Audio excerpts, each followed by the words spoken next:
I'm 61 years old, retired from the fire department, and I've learned something about smoke. You never ignore the faint smell of it. The trouble in my marriage started with a package that wasn't even ours.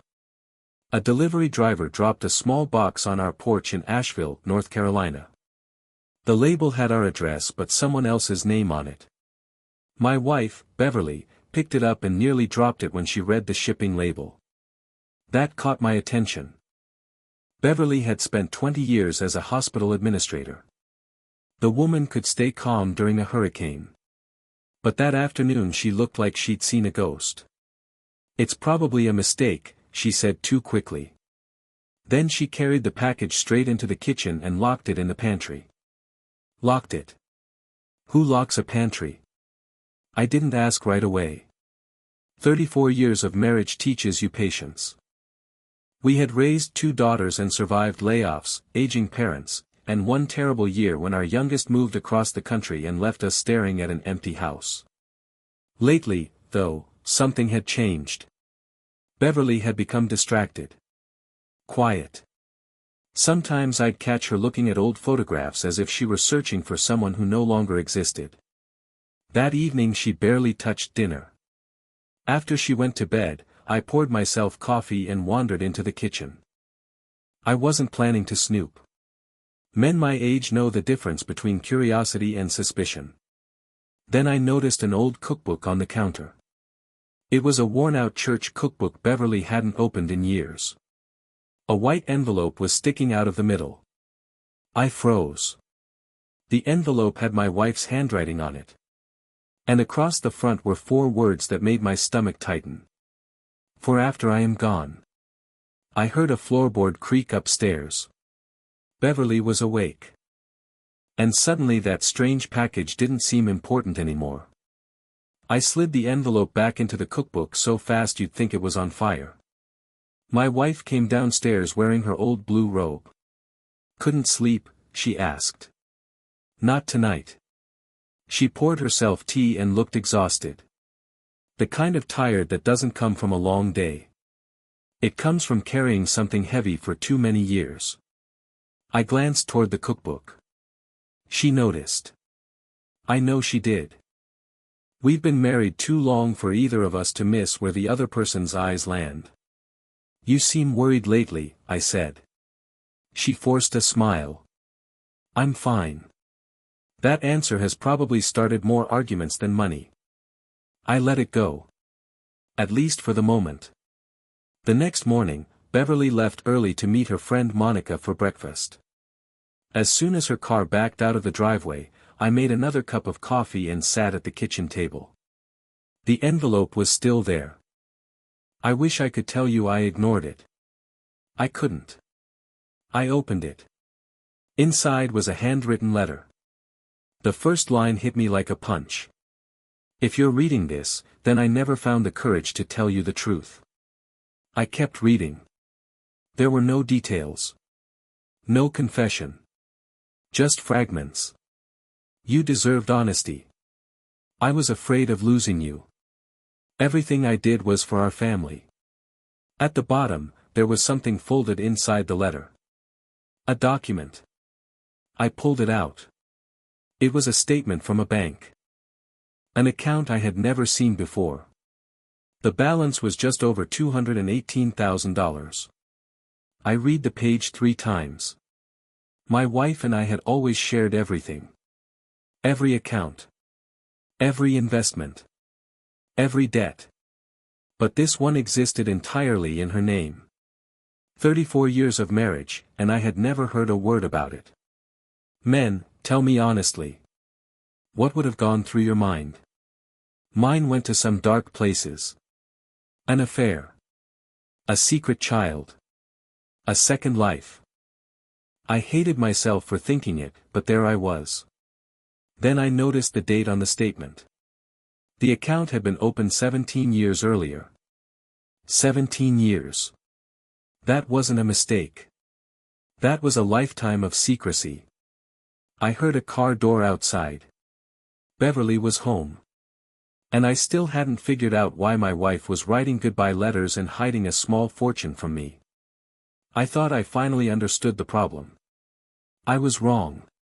I put everything back exactly where I'd found it. When Beverly walked in, she carried a paper bag and looked surprised to see me sitting at the table. "You didn't go fishing with Harold?" "Changed my mind." She nodded, but I could see her studying my face. After 34 years, a husband and wife become terrible poker players. I decided not to accuse her. Not yet. Instead, I started asking questions. "How was breakfast with Monica?" "Nice." "Everything okay?" "Of course." Another quick answer. That afternoon, I drove to the bank listed on the statement. I didn't ask for information. The account wasn't mine. But I did sit in the parking lot for almost an hour. I kept replaying the last 17 years. That was around the time I had my second back surgery. The same year our oldest daughter, Claire, lost her job and moved home for 6 months. Money had been tight then. Very tight. Yet somehow my wife had managed to save over $200,000. That didn't make sense. On the way home, I stopped by my friend Harold's hardware store. Harold and I spent 20 years together at the fire department. He took one look at me and said, "You look like a man who found trouble." I laughed without humor. Maybe I did. I didn't tell him everything. Just enough. He leaned against the counter and said something that stuck with me. "Before you decide what the secret means, make sure you know why it exists." Simple advice. Good advice. That evening, I started reconstructing a timeline. I pulled old tax folders from the closet. Then I found something strange. For 17 years, almost to the month, Beverly had withdrawn a small amount of money from her personal spending account. Never enough to raise suspicion. Always the same pattern. A little here. A little there. Steady. Careful. Deliberate. This wasn't hidden spending. This was a plan. I was putting the folders away when an old photograph slipped from one of the boxes. It showed me and Beverly at my retirement party. I looked happy. She looked terrified. I turned the photo over. On the back, in my wife's handwriting, were 5 words. "In case he gets sick again." I stared at the sentence. Then I remembered something I hadn't thought about in years. The strange hospital appointment Beverly had gone to alone 17 years earlier. The one she refused to discuss. Suddenly the secret account didn't look like betrayal anymore. It looked like preparation. But preparation for what? I was about to ask my wife a question that could change everything. I found Beverly in the backyard pulling weeds from her flower bed. The sun was setting, and for a moment I almost walked back inside. Sometimes a long marriage survives because you know when to keep your mouth shut. But not this time. I sat beside her. "I know about the account," I said. Her hands froze. Color drained from her face. For several seconds, neither of us spoke. Then she whispered, "You opened the envelope." I did. She closed her eyes. I expected anger. I expected excuses. Instead, she looked tired. Deeply tired. "How much did you read?" "Enough." She set down the garden trowel and folded her hands. "I always knew you would find it someday." "Then tell me why." Tears filled her eyes. Not dramatic tears. Quiet ones. The kind that come from carrying fear for too long. 17 years earlier, after my back surgery, I had collapsed at work during physical therapy. The doctors eventually cleared me, and I moved on with my life. Beverly didn't. "Do you remember what the cardiologist said?" she asked. I frowned. That I was exhausted. She shook her head. "He said there was a chance you could have a serious heart problem later in life. He wanted more tests." I remembered canceling those appointments. I felt fine and didn't want another round of hospitals.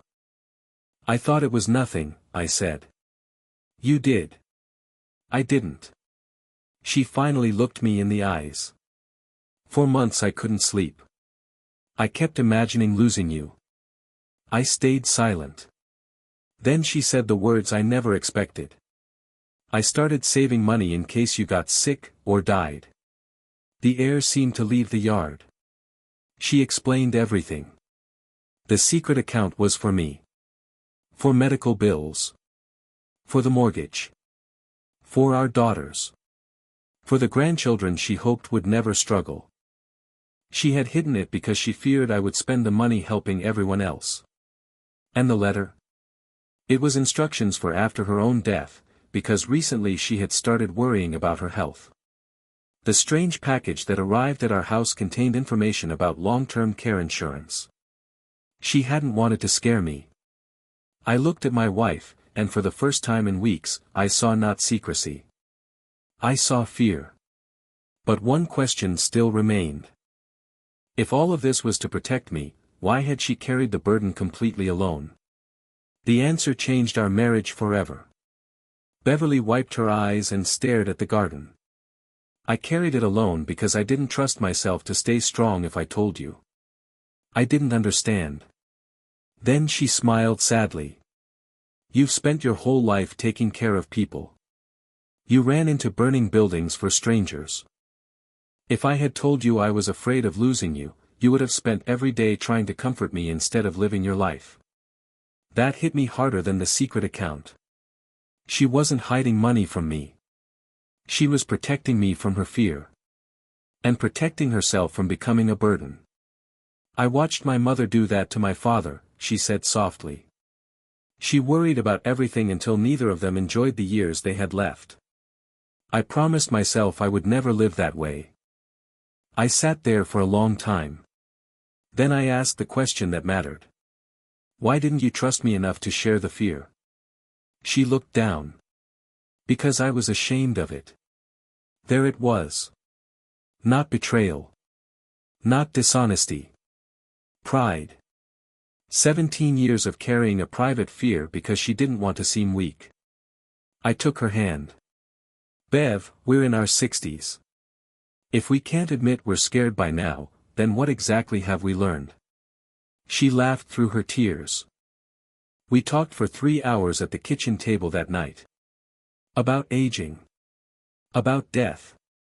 About retirement. About the strange truth that after decades of marriage, you can still keep parts of yourself hidden. The next week we met with our financial advisor together.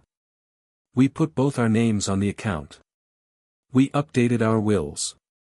We bought the long-term care insurance she had been researching. Most important, we made a new rule. No more secret fears.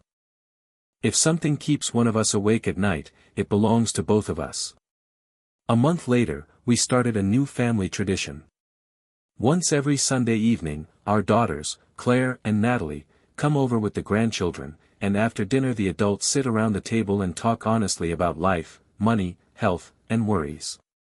No pretending. No brave faces. Just family. That old envelope still sits in our house, but now it's empty. I keep it in my desk drawer as a reminder. The greatest danger to a marriage isn't always betrayal. Sometimes it's love wrapped in silence. And silence can scare you far more than the truth. What if the person you're trying hardest to protect is the very person you should trust with your fears? One hidden envelope nearly convinced me my marriage was built on secrets, but it ended by teaching us how to grow old together with honesty instead of fear.